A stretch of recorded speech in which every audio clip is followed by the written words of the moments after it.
Pagbasa mula sa aklat ni Propeta Isaías o kaya'y mula sa unang sulat ni Apostol San Juan. Sinabi ni Yahweh, narito ang tubig, kayong mga nauuhaw. Ang mga walang salapi ay lumapit din dito. Bumili kayo ng pagkain at ito'y kainin ninyo. Bumili kayo ng alak at gatas kahit walang salaping pangbayad. Bakit gumugugol kayo ng salapi sa mga bagay na hindi nakakabusog? Bakit ninyo inuubos ang perang kinita sa mga bagay na sa inyo ay hindi nagbibigay kasiyahan? Makinig kayong mabuti sa akin at sundin ang utos ko. At matitikman ninyo ang pinakamasasarap na pagkain. Makinig kayo at lumapit sa akin. Sundin ninyo ako at magkakaroon kayo ng buhay. Isang walang hanggang kasunduan ang gagawin natin. Pagtitibayin ko ang aking walang hanggang pag-ibig kay David. Masdan ninyo, ginawa ko siyang saksi sa mga bansa, pinuno at tagapagmana sa mga bayan. Iyong tatawagin ang mga bansang hindi mo kilala, mga bansang hindi ka kilalay sa inyo pupunta. Darating sila alang-alang sa iyong Diyos na si Yahweh, ang banal na Diyos ng Israel, sapagkat pinaparangalan kanya.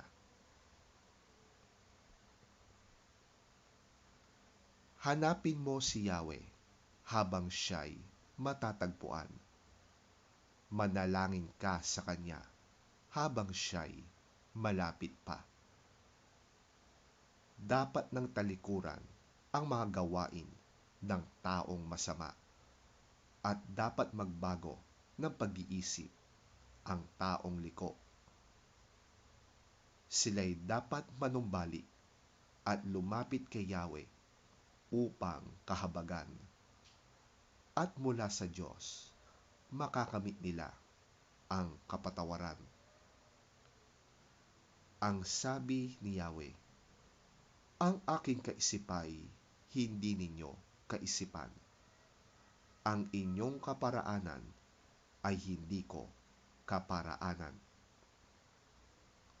Kung paanong ang langit ay mas mataas kaysa lupa, ang aking kaparaanan ay higit kaysa inyong kaparaanan, at ang aking kaisipan ay hindi maabot ng inyong kaisipan. Ang ulan at yelo na bumabagsak mula sa langit ay hindi na nagbabalik, kundi dinidilig nito ang lupa, kaya lumalago ang mga halaman at namumunga at nagbibigay ng butil na panghasik at tinapay upang maging pagkain. Gayon din naman ang mga salita na lumalabas sa aking bibig. Ang mga ito'y hindi babalik sa akin na walang katuturan. Tutuparin nito ang aking mga balak at gagawin nito ang aking ninanais.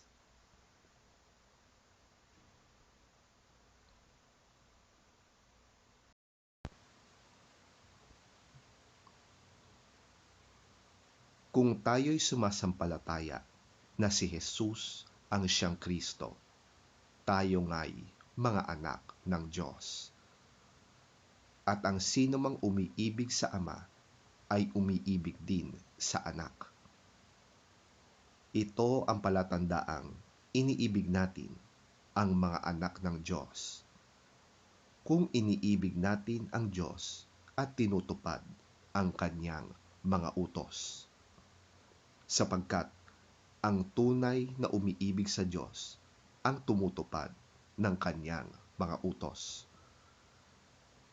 Hindi naman mahirap sundin ang kanyang mga utos, sapagkat napagtagumpayan na ng mga anak ng Diyos ang sanlibutan at nagtatagumpay tayo sa pamamagitan ng pananampalataya. Sino ang nagtatagumpay laban sa sanlibutan?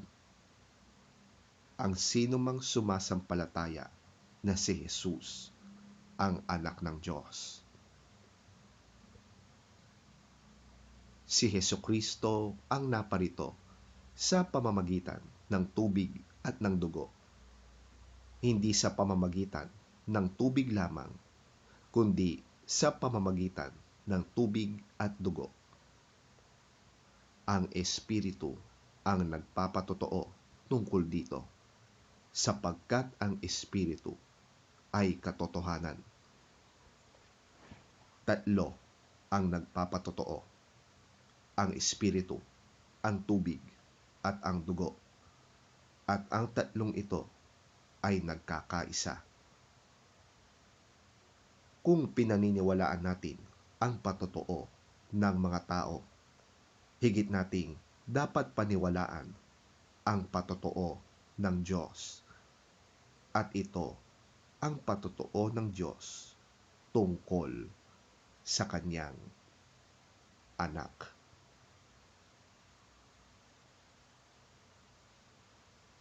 Ang salita ng Diyos. Salamat sa Diyos.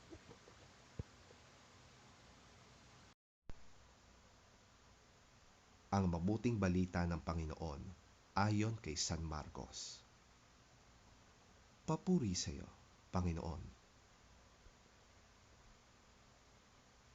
Ito ang ipinapahayag niya sa mga tao.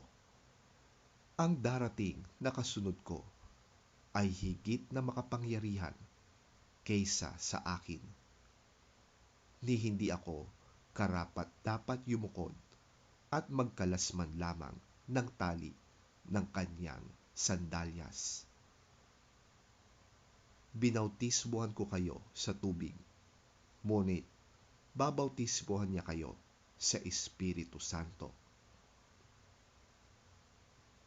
Nang panahong yon, dumating si Jesus mula sa Nazaret sa Galilea, at siya'y binautismo ni Juan sa ilog Jordan. Pagkaahon ni Jesus sa tubig, nakita niyang bumukas ang kalangitan at bumababa sa kanya ang Espiritu na tulad ng isang kalapati. Narinig niya ang isang tinig na mula sa langit at nagsasabing, "Ikaw ang minamahal kong anak, lubos kitang kinalulugdan."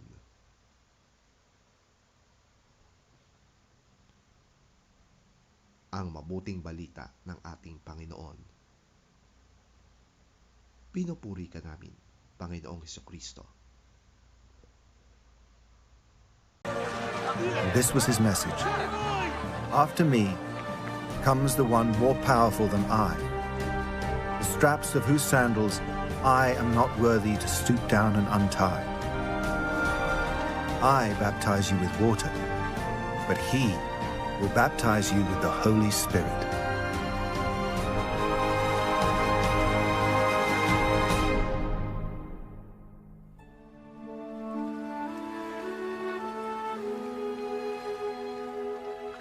At that time, Jesus came from Nazareth in Galilee and was baptized by John in the Jordan.